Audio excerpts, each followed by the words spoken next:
Bienvenue dans Conscience et Sens, le podcast qui ouvre les consciences et bouscule les évidences.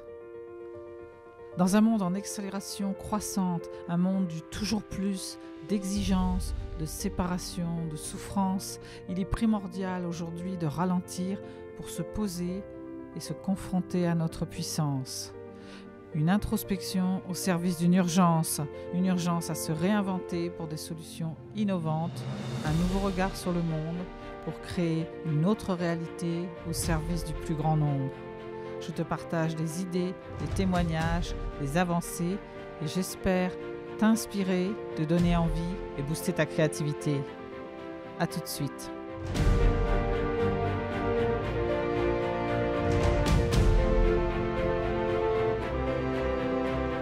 Bienvenue dans ce nouvel épisode de Conscience et Sens. J'avais envie de revenir sur les messages du corps. Pourquoi j'ai envie de revenir sur ce sujet ? D'abord parce que j'ai vu que il vous avait plu. Il avait eu une grosse audience et je me suis demandé un peu d'ailleurs qu'est-ce qui avait fait cette différence. Et finalement, sans trop me poser de questions, je me dis que peut-être le corps, c'est important pour vous, c'est quelque chose sur lequel peut-être vous pensez aujourd'hui, vous avez envie de travailler, vous voulez comprendre.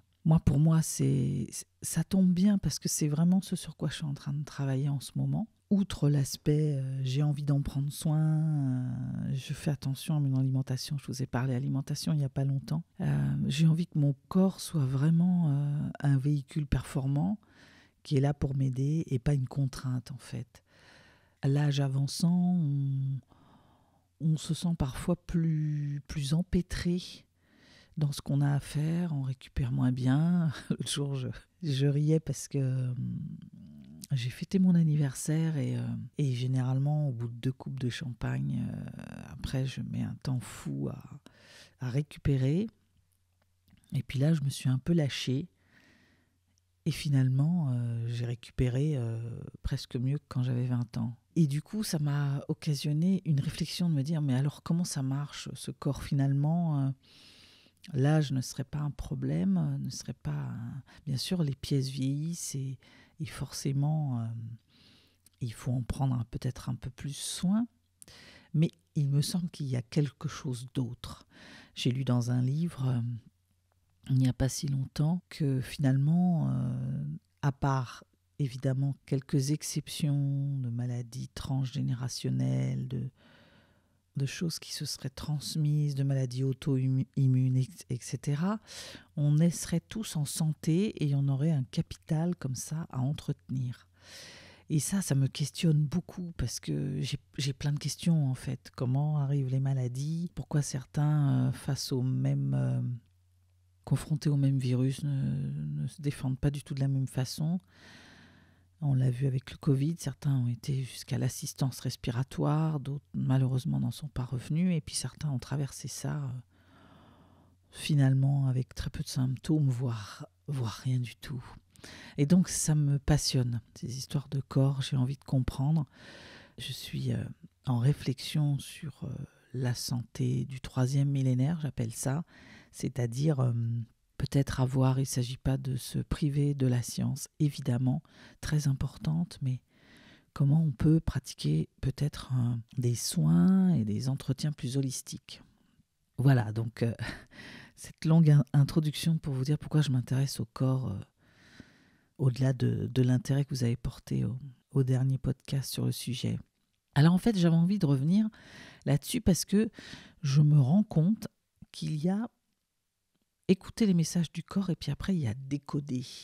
Les messages du corps, ce serait comme une langue étrangère par instant qu'on entendrait et dont il faudrait avoir eu l'apprentissage pour pouvoir comprendre et puis répondre. Et pour ça, j'ai envie de vous parler de ce qui m'est arrivé la semaine dernière, qui s'inscrit complètement dans ce décodage.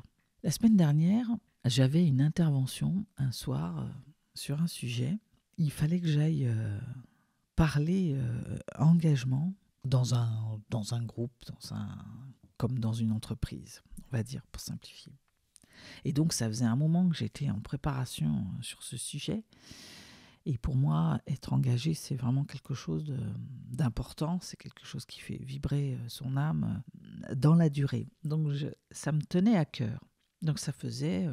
j'avais eu la commande fin d'année dernière. J'avais eu le temps de me préparer un peu quand même. Et puis, ça a été une préparation pleine de rebondissements qui m'a demandé une agilité incroyable.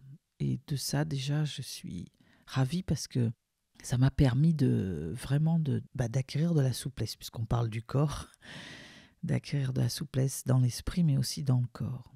Et alors, il s'est passé un truc assez incroyable. C'est que, alors que ça faisait des années que je gérais mon corps assez bien, avec des appréhensions sur les interventions, mais juste ce qu'il faut, 3 jours avant, j'ai développé un herpès buccal, un petit bouton de fièvre, là, un truc qui arrive, et je me suis dit, oh là là, c'est incroyable parce que je vais arriver, quand j'ai ces poussées de boutons d'herpès, ça me dure au moins une dizaine de jours. Donc ça, voilà, au début c'est un peu douloureux, on crème et puis ça cicatrise et puis ça finit par une petite croûte. Alors désolé pour les détails, mais c'est juste pour que vous compreniez bien un peu la suite de l'histoire. Et puis au bout de 4-5, je saurais plus dire parce que ça fait très longtemps que j'ai pas eu ça, mais en tout cas ça m'apparaissait une éternité et ça durait au moins la semaine, cette affaire-là. Et je me suis dit, au mieux, je voyais bien qu'avec la crème, ça s'est calmé assez vite, mais je me suis dit quand même, au mieux, je vais arriver avec des croûtes sur la bouche, là. Et alors, ça m'a fait travailler un premier truc déjà, de me dire, j'irai comme je suis, comme dirait une marque bien connue.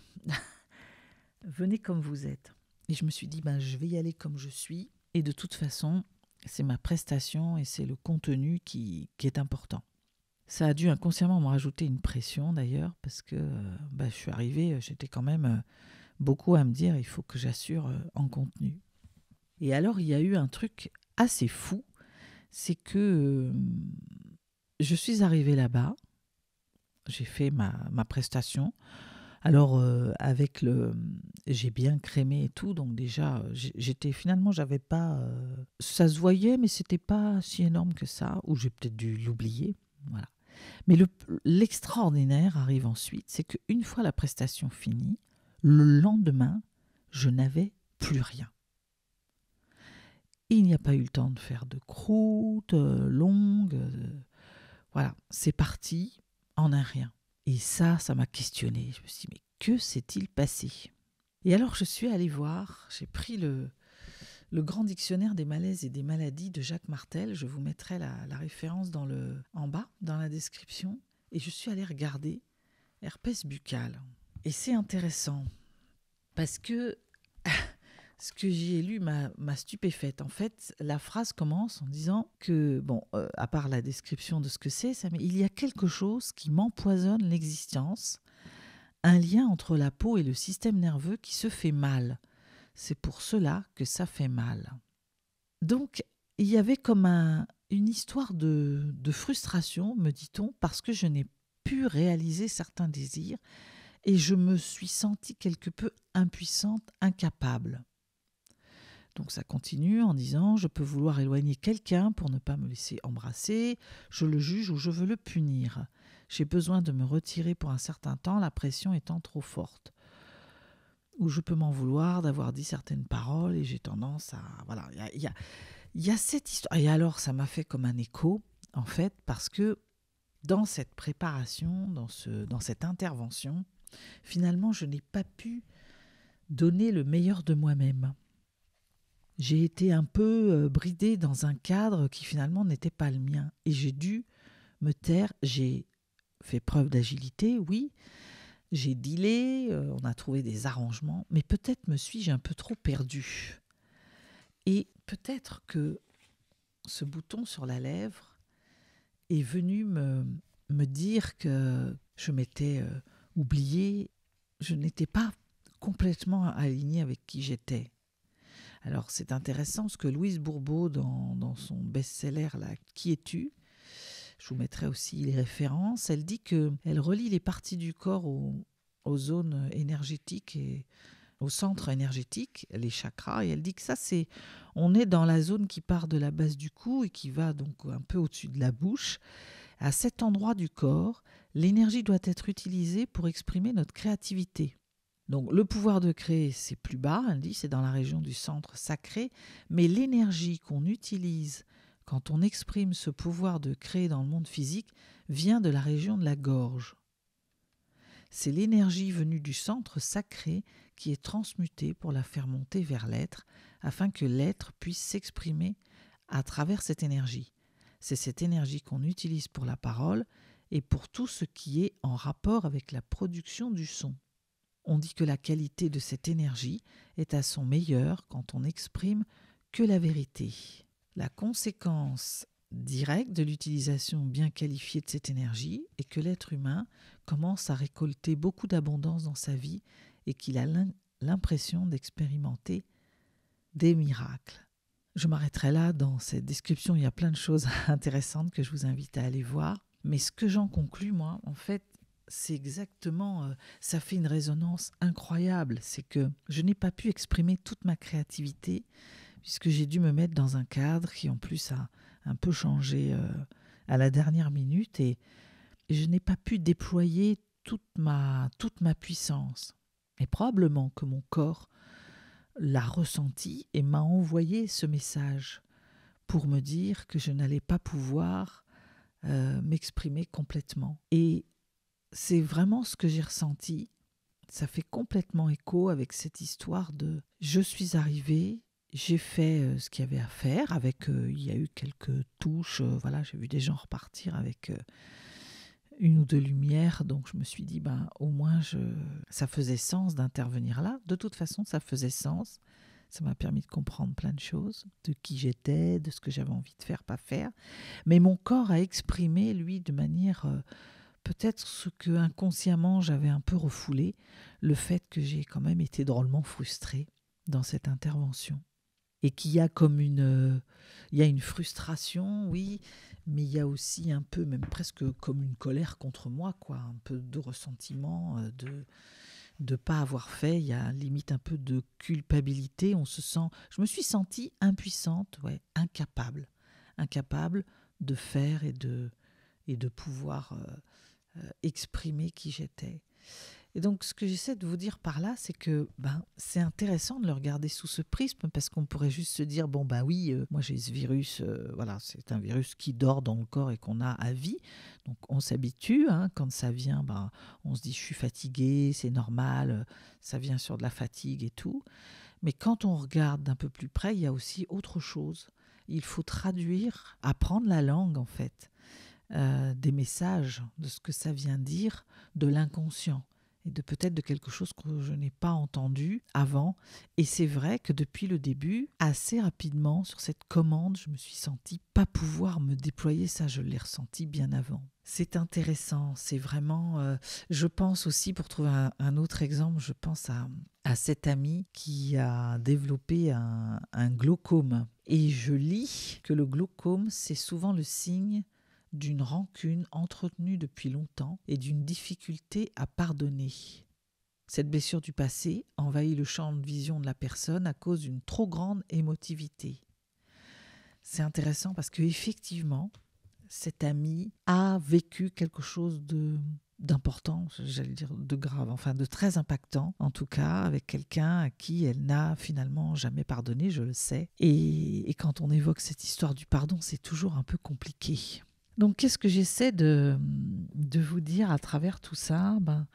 C'est que je m'interroge fortement sur ce langage, cette langue étrangère qu'il serait intéressant d'apprendre et qui s'appelle le langage du corps, parce qu'il viendrait nous éclairer sur ce qui se passe de manière plus inconsciente, que l'on n'entend pas forcément, donc évidemment du coup on n'a pas forcément conscience, et que le corps exprime de manière subtile. Et puis je dis souvent le corps murmure, et puis comme on ne l'entend pas, il parle de plus en plus fort. Et quand on ne l'entend pas vraiment, quand on n'écoute pas ce qu'il a à nous dire, ça finit par un symptôme puissant, beaucoup plus fort. Voilà ce que je voulais vous dire. Donc, je vous invite à aller regarder ça. Parce que, et peut-être pouvez-vous revisiter la dernière fois que vous avez eu un symptôme, ça va du rhume jusqu'en passant par les maux divers dans le corps, les épaules, j'ai mal aux genoux, j'ai mal aux bras, voire une maladie plus importante. D'aucuns diraient, qu'est-ce que le mal me dit? Qu'est-ce que la maladie a dit? Et d'aller consulter ces livres. Il y a donc Lise Bourbeau s'est intéressée au sujet, Jacques Martel, il y en a d'autres. Et de parcourir et de voir comment, sur un dernier exemple, voilà, que vous reveniez sur un moment où vous avez eu mal quelque part, ou si vous avez mal en ce moment quelque part, d'aller vous référer à ce que ça pourrait vouloir dire et de voir comment ça fait résonance. Et je serais très intéressée d'avoir vos retours là-dessus. Donc je vous invite à me faire des commentaires. Je les lis tous, j'y réponds. Je serais ravie d'avoir vos retours sur le sujet, que ça vous parle ou pas d'ailleurs. Si ça vous parle, je serais contente d'avoir vos retours, des exemples. Et puis si ça ne vous parle pas, peut-être d'avoir vos remarques et vos questionnements. Voilà, je vous souhaite une belle semaine. Je suis contente de vous retrouver. J'ai un peu de mal à publier régulièrement en ce moment, mais je vais m'y attacher parce que ça fait vraiment du bien et je suis ravie de vous partager mes prises de conscience. Belle semaine, à très vite.